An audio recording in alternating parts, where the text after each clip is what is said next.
Hi dears, എല്ലാവർക്കും സുഖമല്ലേ? ഇന്നിപ്പോൾ ഒരു ചെറിയ വ്ളോഗാണ് കേട്ടോ. അപ്പോൾ മോർണിംഗ് വ്ളോഗാണ്. അപ്പോൾ രാവിലത്തെ കുറച്ച് പരിപാടികളൊക്കെ കാണിച്ചുകൊണ്ട് ഉള്ള ഒരു വ്ളോഗാണിത്. അപ്പോൾ ഇപ്പോൾ ഒരു സമയം ഒരു 5:30 കഴിഞ്ഞിട്ടുണ്ട് കേട്ടോ. അപ്പം മക്കൾക്കൊക്കെ സ്കൂളിൽ പോകേണ്ട സമയത്ത് എല്ലാ വീട്ടമ്മമാരും ഈ ഒരു സമയത്ത് 5-5:30 മണി സമയത്തൊക്കെ ആയിരിക്കും ഇറങ്ങുക. അപ്പോൾ ഞാനിവിടെ രാവിലെ എഴുന്നേറ്റിട്ട് രാവിലത്തെ പരിപാടി എന്ന് പറഞ്ഞാൽ കുറച്ച് വെള്ളം ചൂടാക്കാനായിട്ട് ആദ്യം വയ്ക്കും, തിളപ്പിക്കാനായിട്ട് വയ്ക്കും, പിന്നെ ചായക്ക് വയ്ക്കും.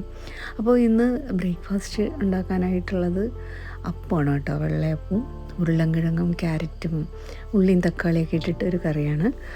അപ്പോൾ ചായയ്ക്കും വെള്ളവും അടുപ്പി വെച്ചിട്ടുണ്ട്. അപ്പോൾ ഇനി നമുക്ക് ഇതൊക്കെ ഒന്ന് ക്ലീൻ ചെയ്തെടുക്കണം. അപ്പോൾ മക്കൾക്കൊക്കെ പോകണം. അപ്പോൾ ഇന്ന് സ്കൂളില്ല, ശനിയാഴ്ചയാണ്. അപ്പോൾ സ്കൂളില്ലാത്തതുകൊണ്ട് ഇന്ന് ട്യൂഷനുണ്ട്. 1 മണി വരെ ട്യൂഷനാണ്, 8 മണി തൊട്ട്. അപ്പോൾ അതിനു മുമ്പ് അവർക്ക് കഴിക്കാനൊക്കെ ഉള്ള ബ്രേക്ക്ഫാസ്റ്റൊക്കെ ഉണ്ടാക്കണം. അപ്പോൾ അത് കുറച്ച് ടാസ്ക്കാണ്. അപ്പോൾ രാവിലെ അവർ പോകുന്നതിന് മുമ്പ് തന്നെ എല്ലാം റെഡിയാക്കണം. സ്കൂളിൽ പോണ മക്കളൊക്കെ ഉള്ള വീട്ടമ്മമാർക്ക് ഇത് തന്നെ ആയിരിക്കുമല്ലേ. അപ്പോൾ രാവിലെ ഒരു വെപ്രാളമൊക്കെ ആയിരിക്കും. അപ്പോൾ അവർക്ക് ബ്രേക്ക്ഫാസ്റ്റും പിന്നെ സ്കൂളിൽ ടിഫിൻ ബോക്സ് കൊണ്ടുപോകാൻ വേണ്ടിയുള്ള ടിഫിൻ ബോക്സൊക്കെ തയ്യാറാക്കണം. അപ്പോൾ അതിൻ്റെ ഒരു തിരക്കായിരിക്കും രാവിലെ. പിന്നെ വർക്ക് ചെയ്യുന്ന അമ്മമാരാണെങ്കിൽ പിന്നെ അവർക്ക് ആ കാര്യങ്ങളും കൂടെ പെട്ടെന്ന് തന്നെ നോക്കണം. വീട്ടിലെല്ലാ കാര്യം ചെയ്ത് വെച്ചിട്ട് പിന്നെ പോകേണ്ടി വരും. പിന്നെ മക്കളെ കാര്യം, അവർക്ക് പോകേണ്ട കാര്യങ്ങളെല്ലാം റെഡിയാക്കണം.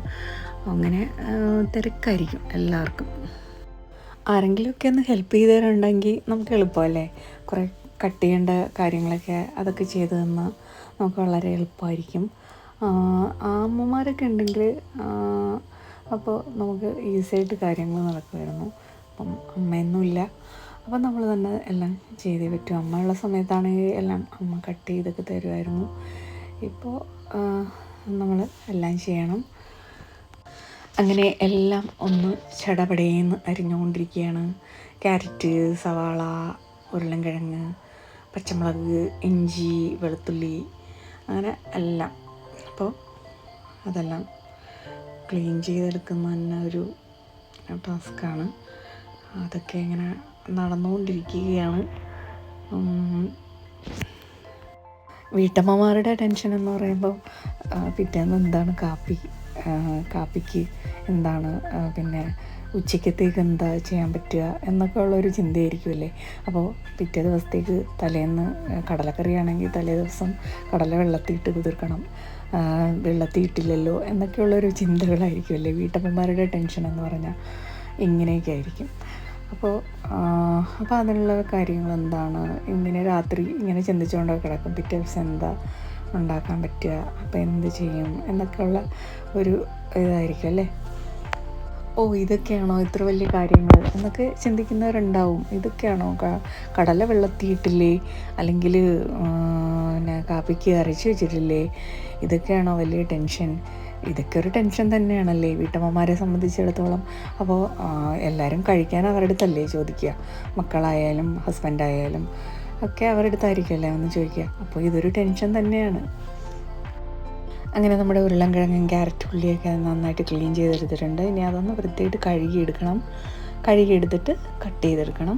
അപ്പോൾ ഇതിനിടയിൽ ചായയുടെ പാല് തിളച്ചിട്ടുണ്ടായിരുന്നു. അപ്പോൾ തേയിലപ്പൊടിയൊക്കെ ഇട്ട് കൊടുത്തു. ഇനി അതൊന്ന് ചെറിയതായിട്ടൊന്ന് നന്നായിട്ടൊന്ന് തിളപ്പിച്ച് ഒരു കടുപ്പമൊക്കെ വരാൻ വേണ്ടിയിട്ടൊന്ന് വെയിറ്റ് ചെയ്യണം. ഇതൊക്കെ എല്ലാ വീട്ടമ്മമാരും ചെയ്യുന്ന കാര്യങ്ങളാണല്ലേ. ഇതൊന്നും പ്രത്യേകിച്ച് എന്താ പറയുന്നതെന്ന് തോന്നും, പക്ഷേ എന്തെങ്കിലും പറയണ്ടേ. അങ്ങനെ ഉരുളക്കിഴങ്ങൊക്കെ കട്ട് ചെയ്ത് ഒക്കെയാണ്. കുറച്ച് വലിയ പീസായിട്ടൊക്കെ തന്നെയാണ് കേട്ടോ കട്ട് ചെയ്തത്. കാരണം കുക്കറിലിട്ട് വേവിക്കുന്നതുകൊണ്ട് അത് കുറച്ചൊന്ന് ഉടഞ്ഞു പോകാനൊക്കെ ചാൻസ് ഉണ്ട്. അപ്പോൾ എന്തായാലും ഉടയുമല്ലോ. അപ്പോൾ ഇത് കുറച്ച് വലുതായിട്ടൊക്കെ കട്ട് ചെയ്തിട്ടാൽ അപ്പോൾ കുഴപ്പമില്ല. അപ്പോൾ അതങ്ങ് ഉടഞ്ഞോളും. അതുകൊണ്ട് കുറച്ച് വലുതായിട്ടൊക്കെ തന്നെയാണ് കട്ട് ചെയ്തിട്ടത്. ഉള്ളി അതുപോലെ തന്നെ കുറച്ച് വലുതായിട്ടാണ് കട്ട് ചെയ്തത്. എല്ലാം അരിഞ്ഞെടുത്തിട്ട് നമുക്ക് കുക്കറിലാണ് വയ്ക്കുന്നത്. അപ്പോൾ അതാകുമ്പോൾ നമുക്ക് പെട്ടെന്ന് കാര്യം നടക്കും. അല്ലാതെ വെച്ചാൽ പിന്നെ കുറേ സമയം എടുക്കും. എന്തായാലും കുക്കറൊക്കെ കണ്ടുപിടിച്ച ആൾക്കാരെയൊക്കെ വളരെ വളരെ താങ്ക്സ് ഉണ്ട് അവർക്കൊക്കെ. ഈ കുക്കറൊക്കെ കണ്ടുപിടിച്ചില്ലായിരുന്നെങ്കിൽ വീട്ടമ്മമാരുടെ കാര്യം വളരെ കഷ്ടത്തിലായേനെ, കുക്കറും ഗ്യാസും ഒക്കെ. എന്താണെന്ന് ചോദിക്കും, പണ്ടത്തുള്ള ആൾക്കാരൊക്കെ ജീവിച്ചില്ലയോ എന്ന്, പണ്ടത്തുള്ള അമ്മമാരൊക്കെ പാചകം ചെയ്തില്ലയോ, അടുപ്പിൽ വെച്ച് വേവിച്ചല്ലേ തന്നിട്ടുള്ളത് നമുക്കൊക്കെ. അപ്പോൾ അവരൊക്കെ എങ്ങനെയാണ് എന്നൊക്കെ ചിന്തിക്കും. പക്ഷേ അത് അന്നത്തെ ഒരു കാലത്ത് അത് അങ്ങനെയായിരുന്നു. ഇന്നത്തെ കാലത്ത് കാലം മാറിയല്ലോ. അപ്പോൾ പുതിയ പുതിയ ടെക്നോളജീസ് ഒക്കെ വന്നപ്പോഴത്തേക്ക് എല്ലാം ഇപ്പോൾ സ്പീഡപ്പാണല്ലോ കാര്യങ്ങളൊക്കെ. അപ്പോൾ അത് നമുക്കൊരു വലിയ കാര്യമായി. എന്നാലും ഇപ്പോഴും അടുപ്പിൽ ഒക്കെ ചെയ്യുന്ന ആൾക്കാരുണ്ട്. ഇപ്പോൾ വീടുകളിലൊക്കെ ആൾക്കാരും കുറവല്ലേ, അപ്പം പിന്നെ നമുക്ക് അടുപ്പൊന്നും കത്തിച്ച് വേവിക്കേണ്ട ഒരു ഇതില്ല. പണ്ടൊക്കെ ആൾക്കാരൊക്കെ കൂടുതലായിരുന്നു, കൂട്ടുകുടുംബമായിരുന്നു. അപ്പോൾ വലിയ പാത്രത്തിലൊക്കെ ഉണ്ടാക്കണമെങ്കിൽ നമ്മൾ അടുപ്പിൽ തീ കൂട്ടിയിട്ട് തന്നെ ഉണ്ടാക്കണമായിരുന്നു. അപ്പോൾ ഇപ്പോൾ അതിൻ്റെ ആവശ്യമൊന്നുമില്ല. സത്യം പറഞ്ഞാൽ കുറച്ച് ആൾക്കാർ 3, 4 അല്ലെങ്കിൽ 2, 3 ഒക്കെ ആൾക്കാരാണ് ഇപ്പോൾ ഉള്ളത്. അപ്പോൾ അത് ഇതിൽ ഗ്യാസിലൊക്കെ വെക്കേണ്ട സംഭവങ്ങളേ ഉള്ളൂ ഇപ്പോൾ. ഇതിനിടയിൽ കൂടി ചായയൊക്കെ റെഡിയായി. അപ്പോൾ മധുരമില്ലാത്തൊക്കെ കുറച്ച് ചായയൊക്കെ മാറ്റി വെച്ചിട്ടുണ്ട്. കുറച്ച് ചായയിൽ മധുരം ഇട്ടും മാറ്റി വെച്ചിട്ടുണ്ട്. ഇനി നമുക്ക് കുക്കർ അടുപ്പിൽ വെച്ചിട്ട് വെളിച്ചെണ്ണ ഒഴിച്ച് കൊടുക്കാം. കടുക് ഇട്ട് പൊട്ടിക്കണം. കടുകൊക്കെ ഒന്ന് പൊട്ടി വരുമ്പോഴേക്കും നമുക്ക് നമ്മൾ അരിഞ്ഞു വെച്ചിരിക്കുന്ന പച്ചക്കറിയൊക്കെ ഇട്ട് കൊടുക്കാം. എല്ലാവർക്കും അറിയാവുന്ന കാര്യങ്ങളാണ് ഇതൊക്കെ, എന്നാലും ഞാൻ പറയുന്നതെന്നുള്ളൂ കേട്ടോ. അപ്പോൾ എല്ലാം ഇട്ട് ഒന്ന് നന്നായിട്ട് അതൊന്ന് വഴറ്റിയെടുക്കണം. വഴറ്റി എടുത്തതിന് ശേഷം നമുക്ക് എന്നിട്ട് ഒന്ന് വഴന്ന് വരുമ്പോഴേക്കും നമുക്ക് അതിലേക്ക് നമ്മൾ അരിഞ്ഞു വെച്ചിരിക്കുന്ന ഇഞ്ചിയും വെളുത്തുള്ളിയും പച്ചമുളകും ചേർത്ത് കൊടുക്കാം. അപ്പോൾ അതും ഒന്ന് പച്ചമണം മാറുന്നവരെ വഴറ്റിയെടുക്കണം.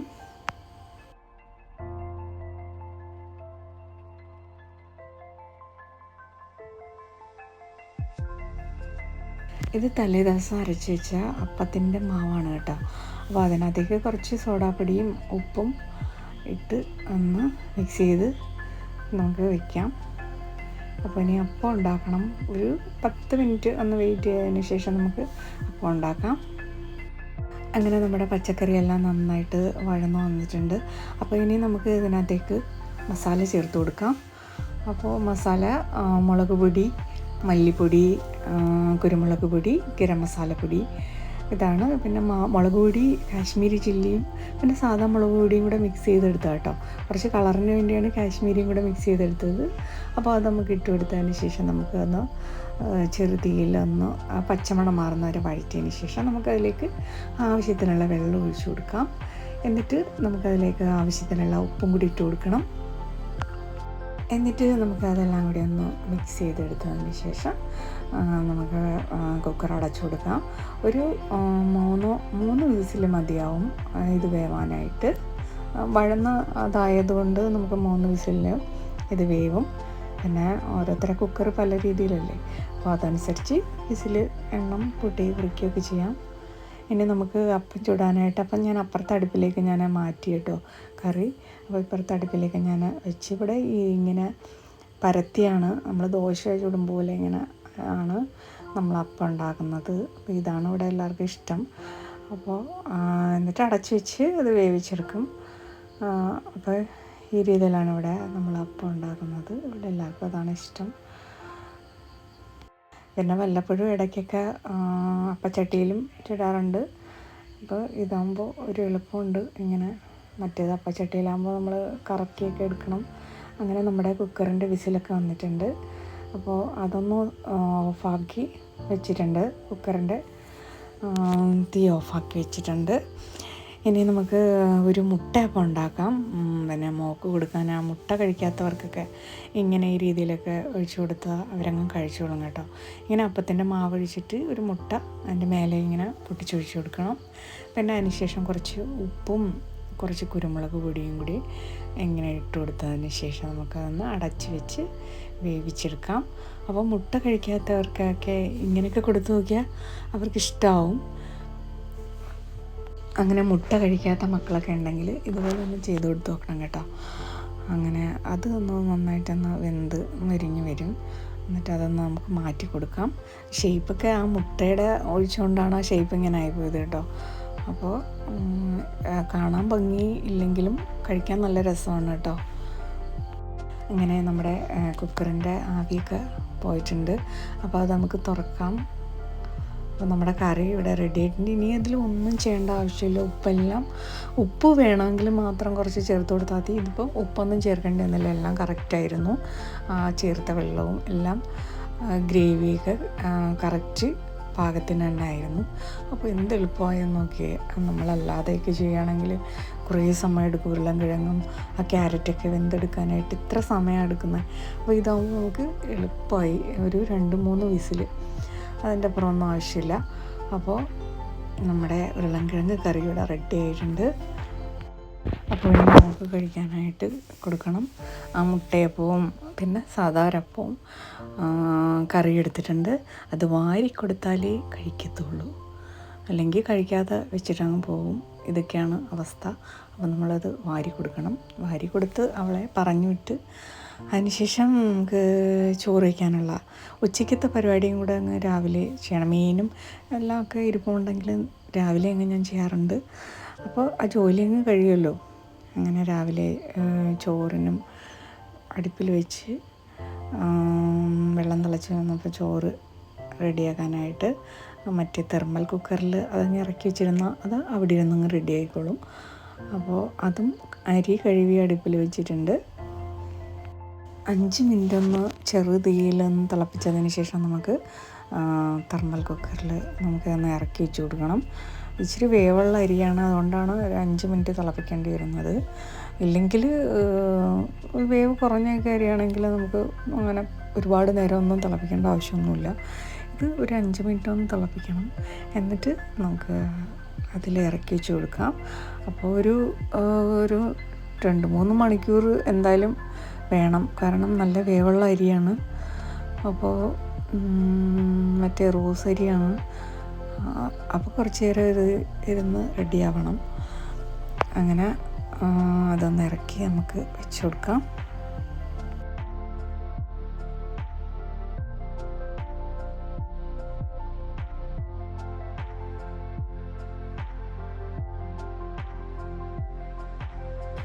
ഇനി നമുക്ക് ഉച്ചയ്ക്കത്തേക്ക് 2 പാവയ്ക്ക അതൊന്ന് ചെറുതായിട്ട് കട്ട് ചെയ്തെടുക്കാം. ക്ലീൻ ചെയ്യണം. ആദ്യം അതിൻ്റെ അരിയൊക്കെ കളഞ്ഞിട്ട് നമുക്കൊന്ന് കഴുകി വൃത്തിയാക്കി എടുത്തിട്ട് കട്ട് ചെയ്തെടുക്കണം. ചെറുപ്പത്തിലൊക്കെ പാവയ്ക്കാണെങ്കിൽ വായ്പോലും വെക്കത്തില്ലായിരുന്നു. ഇഷ്ടമേ അല്ലാത്തൊരു സംഭവമായിരുന്നു പാവയ്ക്കൊക്കെ. കയ്പ്പായിരുന്നു. ഇത്ര കയ്പ്പില്ലാത്ത എന്ന് പറഞ്ഞാലും കഴിക്കാൻ വലിയ മടിയുള്ള ഒരു സാധനമായിരുന്നു ഈ പാവയ്ക്ക. ഇപ്പോഴും ഇഷ്ടമൊന്നുമല്ല, പക്ഷേ നമ്മുടെ ആരോഗ്യമൊക്കെ നോക്കുമ്പോൾ എന്തായാലും ഇതൊക്കെ കഴിച്ചല്ലേ പറ്റൂ. അതോർത്തങ്ങ് കഴിക്കുന്നതാ. ഇല്ലെങ്കിൽ നമ്മൾ ചിലപ്പം ട്രിപ്പ് വഴിയൊക്കെ നമ്മൾ ഇതൊക്കെ കഴിക്കേണ്ടി വരും ചിലപ്പോൾ. അതിനെക്കാട്ടും നല്ലത് നല്ലോണം ഇരിക്കുമ്പോൾ അങ്ങ് കഴിക്കുന്നതല്ലേ. അങ്ങനെ വിചാരിച്ചങ്ങ് കഴിക്കുന്നതാ. അങ്ങനെ അടുത്ത ടാസ്ക് ചെറുതായിട്ട് കട്ടി കുറച്ച് നമ്മൾ അരിഞ്ഞെടുക്കണം. അങ്ങനെ ചടപടയെന്ന് അതെല്ലാം അരിഞ്ഞുകൊണ്ടിരിക്കുകയാണ്. കൂടെ നമുക്ക് ഒരു സവാളയും 2-3 പച്ചമുളകും എരിക്കാവശ്യമുള്ള പച്ചമുളക് കൂടെ നമുക്ക് അരിഞ്ഞെടുക്കാം. അങ്ങനെ നമ്മുടെ സംഭവമൊക്കെ ഏതാണ്ടൊക്കെ അരിഞ്ഞൊക്കെ തയ്യാറായിട്ടുണ്ട്. അപ്പം നമുക്കിനി ഇത് അടുപ്പിൽ വയ്ക്കാനുള്ള പരിപാടിയാണ്.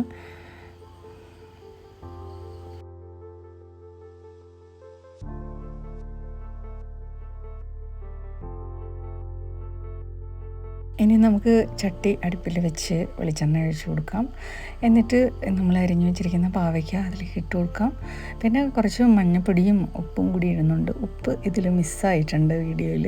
അപ്പോൾ ഉപ്പ് ഇട്ടിട്ടുണ്ട്. അപ്പോൾ എല്ലാം കൂടി ഒന്ന് ഇളക്കി കൊടുക്കാം. ഇളക്കി കൂട്ടി ഒന്ന് അടച്ച് വയ്ക്കാം. ചെറിയ തീയിൽ ആവിയിൽ കിടന്നങ്ങ് വേവട്ടെ. എന്നിട്ട് ഇടയ്ക്കിടയ്ക്കൊന്ന് ഇളക്കിയും കൂടെ കൊടുക്കണം കേട്ടോ, അല്ലെങ്കിൽ ചിലപ്പോൾ കരിഞ്ഞു പോവും. അപ്പോൾ ഒന്ന് ഇടയ്ക്കിടയ്ക്കൊന്ന് ഇളക്കി കൊടുക്കാം. പിന്നെ ഉപ്പൊക്കെ ആവശ്യമുണ്ടെങ്കിൽ വേണ്ടി ചേർത്ത് കൊടുക്കാം. അങ്ങനെ നമ്മുടെ പാവയ്ക്ക ഏതാണ്ടൊക്കെ ഇവിടെ ആയി വരുന്നുണ്ട്. ഇങ്ങനെ കുത്തി ഉടയ്ക്കുന്ന എന്താണെന്ന് വെച്ചാൽ നമ്മളെ അരിഞ്ഞത് പാവയ്ക്കകൾ തമ്മിലിങ്ങനെ ഒട്ടിയിരിക്കുന്നുണ്ട്. അപ്പോൾ അതൊക്കെ ഒന്ന് വേർപെടുത്തിയിട്ട് കൊടുക്കുന്ന കേട്ടോ, അല്ലാതെ ഞാൻ ഉടയ്ക്കുന്നതല്ല. പിന്നെ അതൊക്കെ ഒന്ന് ഇളക്കി ഒന്ന് സെറ്റായപ്പോൾ ലാസ്റ്റ് നമുക്ക് കുറച്ച് ചതച്ച മുളക് ഇട്ട് കൊടുക്കാം. ചതച്ച മുളകും കുറച്ച് കറിവേപ്പിലയും കൂടി ഇട്ട് കൊടുക്കാം. എന്നിട്ട് അതൊരു 2 മിനിറ്റും കൂടി ഒന്ന് ചെറുതീയിൽ ഇരിക്കട്ടെ. അങ്ങനെ പാവയ്ക്ക വെന്തുകൊണ്ടിരിക്കുന്ന സമയത്തിൻ്റെ ഇടയിൽ ഞാൻ മീൻ ഇരുന്നത് വെട്ടി വൃത്തിയാക്കി എടുത്തിട്ടുണ്ട് കേട്ടോ. അപ്പോൾ അതിൻ്റെ ഇടയിൽ കൂടി അതും നടന്നു. അങ്ങനെ മീനെല്ലാം മീൻ നമ്മുടെ നെമ്മീൻ്റെ മക്കളാണ് കേട്ടോ. നെമ്മീൻ്റെ ചെറിയ കുട്ടി എന്നാണ് അവർ പറഞ്ഞത്. അപ്പോൾ നല്ല പച്ച മീനായതുകൊണ്ട് മേടിച്ചതാണ്. അപ്പോൾ അതും എന്തായാലും കട്ട് ചെയ്തിട്ട് ഇട്ടിട്ടുണ്ട്. അപ്പോൾ അതിൻ്റെ ഇടയിൽ പരവയൊക്കെ ഉണ്ടായിരുന്നു. അപ്പോൾ അതൊക്കെ മാറ്റി വെച്ച് ഫ്രൈ ചെയ്യാനായിട്ട് മാറ്റിയിട്ടുണ്ട്. അപ്പോൾ കുറച്ച് കറി വയ്ക്കാനും എടുത്തു. പിന്നെ ഫ്രൈ ചെയ്യാൻ നെത്തോലി ഉണ്ടായിരുന്നു. അപ്പോൾ അതും ഒന്ന് പുരട്ടി വയ്ക്കണം. പിന്നെ അതിൻ്റെ ഇടയിൽ കൂടി നമുക്ക് മീൻകറി വയ്ക്കാനായിട്ട് ചട്ടി അടുപ്പത്ത് വെച്ച് വെളിച്ചെണ്ണ ഒഴിച്ച് കടുക് ഉലുവയിട്ട് പൊട്ടിച്ചതിന് ശേഷം ഇഞ്ചി വെളുത്തുള്ളി ചെറുതായിട്ട് അരിഞ്ഞതിട്ട് ഇളക്കി കൊടുക്കാം. എന്നിട്ട് ഒരു ചെറിയ സവാള ചെറുതായിട്ട് അരിഞ്ഞത് അതും കൂടി ഇട്ട് കൊടുക്കാം. അതൊന്ന് ഇളക്കി കൊടുക്കണം നന്നായിട്ട്. അപ്പോൾ അതൊക്കെ ഒന്ന് വഴന്ന് വരണം നന്നായി. എന്നിട്ട് അതിന് ശേഷം നമുക്ക് ഒരു തക്കാളിയും 2 പച്ചമുളകും കൂടി ചെറുതായിട്ട് കട്ട് ചെയ്ത് ഇട്ട് കൊടുക്കാം. എന്നിട്ട് അതൊന്ന് നന്നായിട്ട് വഴന്ന് വരുമ്പോൾ നമുക്ക് മസാലകൾ ചേർത്ത് കൊടുക്കാം. മുളക് പൊടി, മല്ലിപ്പൊടി, കുരുമുളക് പൊടി, മഞ്ഞൾപ്പൊടി, അതൊക്കെ എരിവും എൻ്റെ അനുസരിച്ച് ചേർത്തോണം. അപ്പോൾ അതും ഒന്ന് ചെറുതീയിൽ ആ പൊടിയൊക്കെ പച്ചമണം മാറാനായിട്ട് കുറച്ച് നേരം ഒന്ന് ഇളക്കിയെടുക്കാം. പിന്നെ അതൊന്ന് ഇളക്കിയ ഒരു പച്ചമണമൊക്കെ മാറി വരുമ്പോഴത്തേക്ക് നമുക്ക് കുടംപുളി വെള്ളത്തിൽ ഇട്ട് വെച്ചിട്ടുണ്ടായിരുന്നു. അപ്പോൾ അതും കൂടി നമുക്ക് അതിലേക്ക് ഒഴിച്ചു കൊടുക്കാം. എന്നിട്ട് അതും ഒന്ന് നന്നായിട്ട് മിക്സ് ചെയ്ത് ഇളക്കി ഒന്ന് ചൂടാക്കി എടുക്കണം. ചൂടായി നന്നായിട്ടൊന്ന് ഇളക്കിയിട്ട് അത് ചൂടായി വരുമ്പോൾ കുറച്ച് വെള്ളം ഒഴിച്ചു കൊടുക്കുക. ആവശ്യത്തിനുള്ള മീൻ വെന്ത് വറ്റാനുള്ള ഒരു ഗ്രേവി അനുസരിച്ചുള്ള വെള്ളം. അപ്പോൾ അതും കൂടി ഒഴിച്ചു കൊടുത്തിട്ട് പിന്നെ ആവശ്യത്തിനുള്ള ഉപ്പിട്ട് കൊടുക്കാം. ഉപ്പ് ഇട്ട് കൊടുത്ത് നമുക്കതൊന്ന് തിളയ്ക്കാനായിട്ട് വെയിറ്റ് ചെയ്യാം. തിളച്ച് വരുമ്പോൾ നമ്മളെ മീൻ കഷ്ണങ്ങൾ അതിലേക്ക് ഇട്ട് കൊടുക്കാം. അങ്ങനെ മീൻ കഷ്ണങ്ങളെല്ലാം ഇട്ട് അപ്പോൾ ഒന്ന് ജസ്റ്റ് ഒന്ന് ഇളക്കി കൊടുക്കണം. ഇളക്കി കൊടുത്തിട്ട് നമുക്ക് അതൊന്ന് ചെറിയ തീയിൽ തിളച്ച് വറ്റി വരട്ടെ. അതിൻ്റെ ഇടയിൽ ഫ്രൈ ചെയ്യാനുള്ള മീനൊക്കെ ഒന്ന് പുരട്ടി വെച്ചിട്ടുണ്ട് കേട്ടോ. അപ്പോൾ അങ്ങനെ നമ്മുടെ മീൻകറി ഇവിടെ തിളച്ച് വരുന്നുണ്ട്. അപ്പോൾ ഒരു മീഡിയം ഫ്ലെയിമിൽ കിടന്നൊന്ന് ചെറുതായിട്ട് വറ്റി വരണം. അപ്പോൾ എന്നാലേ ആ ഒരു ടേസ്റ്റ് നമുക്ക് കിട്ടത്തുള്ളൂ. പിന്നെ അതൊന്നും പറഞ്ഞു തരേണ്ട ആവശ്യമില്ല, എല്ലാവർക്കും അറിയാവുന്ന കാര്യങ്ങളാണ്. അങ്ങനെ നമ്മുടെ മീൻകറി ഇവിടെ സെറ്റായിട്ടുണ്ട്. അപ്പം കുറച്ച് ഗ്രേവിയോട് കൂടി തന്നെ വേണമെങ്കിൽ ഒരുപാട് വറ്റിക്കേണ്ട ആവശ്യമില്ല. എന്തായാലും ഞാനിവിടെ കുറച്ച് ഗ്രേവി ആയിട്ട് തന്നെ എടുത്തിട്ടുണ്ട്. എന്നിട്ട് ഇത് ഓഫ് ചെയ്താലും കുറച്ച് നേരം ആ ചട്ടിയിൽ ഇരുന്നിട്ട് വറ്റും കേട്ടോ. അപ്പോൾ അതനുസരിച്ച് ഓഫാക്കി. പിന്നെ കുറച്ച് കറിവേപ്പില ഇട്ട് കൊടുത്തിട്ടുണ്ട് ലാസ്റ്റ്. അങ്ങനെ നമ്മുടെ മീൻകറി ഇവിടെ സെറ്റായിട്ടുണ്ട്. അങ്ങനെ നമ്മുടെ ഉച്ചയ്ക്കത്തെ പരിപാടി കൂടി ഇവിടെ റെഡി ആയിട്ടുണ്ട്. അപ്പോൾ ഇനി എനിക്ക് വിശപ്പിൻ്റെ വിളി വന്നിട്ടുണ്ട്. അപ്പം ഞാൻ ഇനി അടുത്ത ബ്രേക്ക്ഫാസ്റ്റ് കഴിക്കാനായിട്ട് പോവുകയാണ്. അപ്പോൾ വീഡിയോ ഇഷ്ടപ്പെട്ട എല്ലാവരും ലൈക്ക് ചെയ്യാൻ മറക്കണ്ട. അടുത്ത വീഡിയോയിൽ കാണും വരെ ബൈ. Thank you.